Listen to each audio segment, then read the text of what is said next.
అడిగిన క్వశ్చన్కి first question, ఇటీవల రాష్ట్రంలో మహిళలు మరియు బాలికలపై అత్యాచారాలు మరియు హత్యలు పెరుగుతున్నాయి. అదేవిధంగా అధ్యక్ష మనం ఒకసారి చూసుకుంటే 2014 నుంచి 19 వరకు, అదేవిధంగా 2019 నుంచి 24 వరకు చూసుకున్న అధ్యక్ష క్రైమ్ రేట్ ప్రకారం చూసుకుంటే 2014 నుంచి 19 వరకు 83,202 కేసులు నమోదైన అధ్యక్ష. 2019-24లో చూసుకుంటే అధ్యక్ష 1,0508 కేసులు నమోదైన అధ్యక్ష. అంటే చూసుకుంటే 2014 నుంచి 19 వరకు నుంచి 2019 నుంచి 24 రెండింటి మధ్య చూసుకుంటే దగ్గర 20.8% ఇంక్రీజ్ అయింది అధ్యక్ష. దీంతో పాటు అధ్యక్ష నేను ఎలాబొరేటెడ్గా చెప్తున్నాను అధ్యక్ష, కొంచెం టైం ఇవ్వాలి. జాన్ నుంచి అక్టోబర్ వరకు, అంటే ఇప్పటి వరకు పెరిగిందా లేదా అని వాళ్ళు అడిగారు కాబట్టి చాలా క్లియర్గా ప్రజలకి చెప్పాలి కాబట్టి చెప్తున్నాను అధ్యక్ష. 2019 నుంచి 2024 వరకు కూడా సినారియో తీసుకుంటే జాన్ నుంచి అక్టోబర్ వరకు తీసుకుంటే అధ్యక్ష 2019లో జాన్ నుంచి అక్టోబర్ వరకు 17,746 అధ్యక్ష. 2020లో అధ్యక్ష 17,089 అధ్యక్ష. 2021లో అధ్యక్ష 17,752 అధ్యక్ష. 2022లో అధ్యక్ష 25,503 అధ్యక్ష. 2023లో అధ్యక్ష 22,418. 2024లో 14,650. అంటే ఓవరాల్గా చెప్పాలంటే క్రైమ్ రేట్ క్రమేణా ఇప్పుడు 24 దగ్గరికి వచ్చేసరికి తగ్గిందని చెప్పి విషయం తెలియజేసుకుంటున్నాం అధ్యక్ష.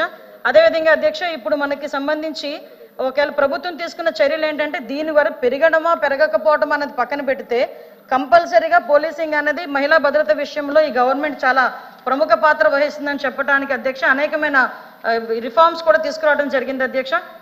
మనందరికీ తెలుసు మహిళా పోలీస్ స్టేషన్స్ మనం ఏర్పాటు చేయడం కానీ, మహిళా హెల్ప్ డెస్క్లు ఏర్పాటు చేయడం కానీ, ఇంతకుముందు మనకి దిశ పోలీస్ స్టేషన్స్ అని పెట్టి దిశ చట్టం లేకుండా చేసిన సందర్భాన్ని కూడా ఈ టైంలో గుర్తు చేయాలి అధ్యక్ష. దాన్ని తిరిగి ఈరోజు మహిళా పోలీస్ స్టేషన్స్ కింద కన్వర్ట్ చేయటం, అదేవిధంగా మహిళా హెల్ప్ డెస్క్లను ఏర్పాటు చేసి మహిళా సిబ్బంది ద్వారా శాంతి భద్రతల విషయంలో వాళ్ళకి కౌన్సిలింగ్ ఇప్పించడం దగ్గర నుంచి, వాళ్ళకి ఒక అవేర్నెస్ తీసుకురావడం దగ్గర నుంచి, అట్ ద సేమ్ టైం వాళ్ళకి ఒక హెల్ప్ డెస్క్ని కూడా ఇవ్వడం జరిగింది అధ్యక్ష. పోలీస్ గస్తీ బృందాలను కూడా బలోపేతం చేయడం జరిగింది అధ్యక్ష. వాటితో పాటు షీ టీములు కానీ, బ్లూ కోట్స్ కానీ, రక్షక టీములు కానీ, గస్తీ వాహనాలను కూడా సమర్థవంతంగా ఉపయోగించడం అనేది పెరిగింది అధ్యక్ష.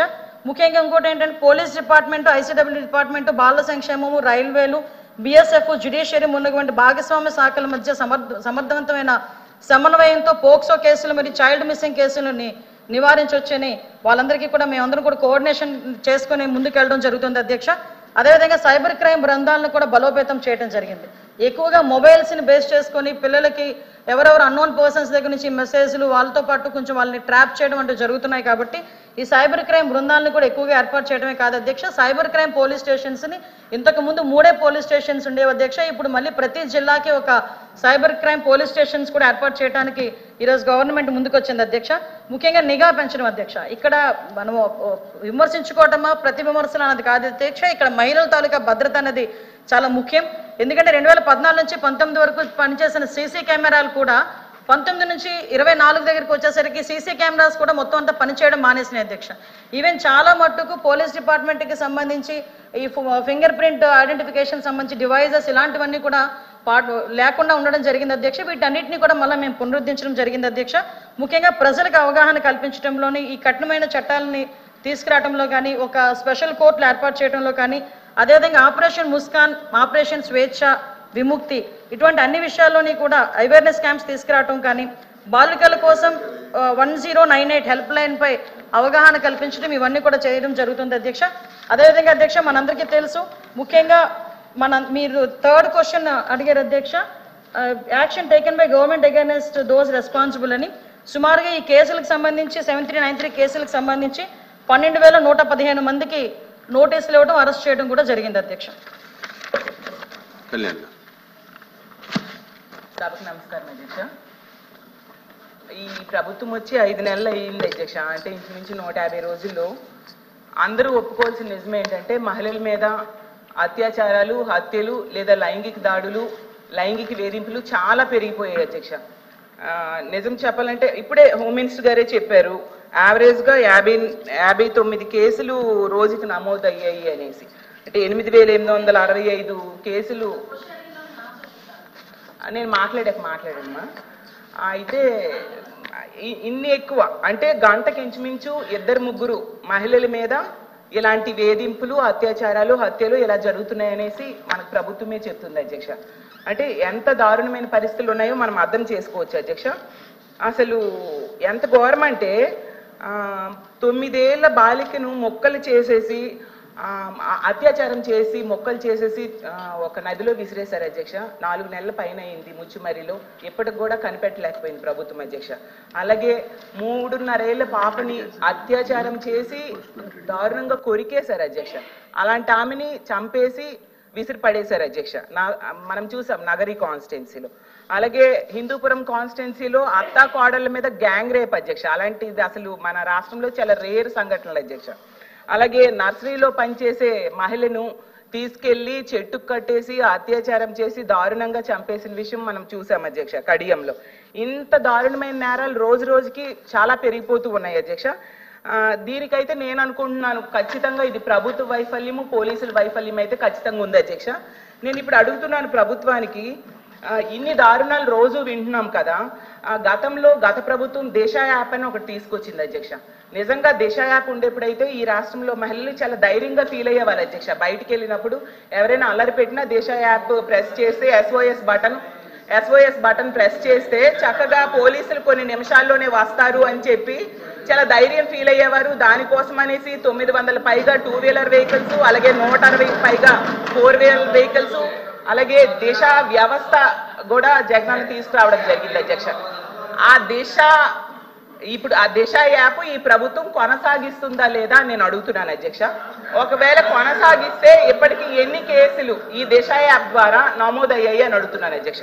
ఎందుకంటే గతంలో దిశ యాప్ ద్వారా 31,607 కాల్స్ ని పరిష్కరించారు అధ్యక్ష పోలీసులు. అది రికార్డెడ్ గా ఉంది.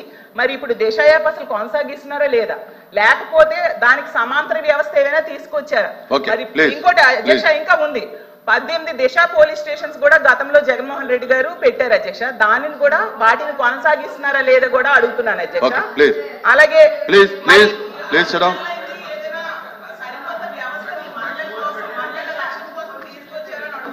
ఓకే ప్లీజ్ ప్లీజ్ ప్లీజ్ శబ్దులు గారు ఇంకా సప్లిమెంట్స్ ఉన్నాయి కదా, మీరు నోట్ చేసుకోండి అన్ని ఒకసారి చెప్తారు. ఆర్థిక సహాయం చేశారు. ఇంకో ముఖ్యమైనది అధ్యక్ష, బెల్ షాప్స్ మాత్రం చాలా కనిపిస్తూ ఉన్నాయి అధ్యక్ష. ఇప్పటికీ అసలు ఎన్ని బెల్ షాప్స్ మీద ప్రభుత్వం కేసులు పెట్టింది, అసలు వాటిని నివారించడంలో అయితే ప్రభుత్వం ఫెయిల్ అయింది అధ్యక్ష. ఎక్సైజ్ సంబంధించింది, అది హోమ్కి సంబంధించింది కాదు, ఎక్సైజ్ సంబంధించింది అది. ప్లీజ్ కల్పలత గారు కూర్చోండి, కూర్చోవాలి మీరు please please please please Kalpalatha గారు. అధ్యక్ష మహిళలను ఎక్కడ పూజించబడతారో అక్కడ దేవతలు కొలువే ఉంటారని మన పెద్దలు చెప్తుంటారు అధ్యక్ష. కానీ మన రాష్ట్రంలో అధ్యక్ష ఈరోజు హత్యలు, అత్యాచారాలు, దాడులు ఎక్కువై ఒక తారాస్థాయికి చేరాయి అధ్యక్ష. వీటిని మహిళలకు రక్షణ లేకుండా పోతుంది అధ్యక్ష. దాదాపు చూసుకుంటే గత 5 నెలల నుంచి దాదాపు అధ్యక్ష 110 మంది పైగా మహిళలకు అత్యాచారాలు జరిగాయి అధ్యక్ష. ఎదురు తిరిగితే 11 మందిని దారుణంగా చంపడం జరిగింది అధ్యక్ష. తక్షణమే వీటిని అరికట్టాలని కోరుకుంటున్నాను అధ్యక్ష. ఎందుకంటే అధ్యక్ష ఇక్కడ నా నుంచి మంత్రి గారికి క్వశ్చన్స్ అధ్యక్ష. ఇప్పటి వరకు ఎంతమంది మన నేరస్తులు గుర్తించి శిక్షించారు? దిశ యాప్ను కొనసాగిస్తారా లేదా? దిశ చట్టం అనేది కేంద్ర ప్రభుత్వం పరిధిలో ఉంటుంది, అది తీసుకురావడానికి మీరేమన్నా ఆలోచన చేస్తారా? వీటినన్నిటిని అరికట్టడానికి ఎలాంటి చర్యలు తీసుకుంటారు? ఏదేమైనా కూడా అధ్యక్ష మహిళల రక్షణ అనేది చాలా అవసరం కాబట్టి ప్రతి ఒక్కరూ దీన్ని సీరియస్గా తీసుకొని ముందుకెళ్లాలని కోరుకుంటున్నాను అధ్యక్ష. ధన్యవాదాలు అధ్యక్ష. యేసరత్నం గారు.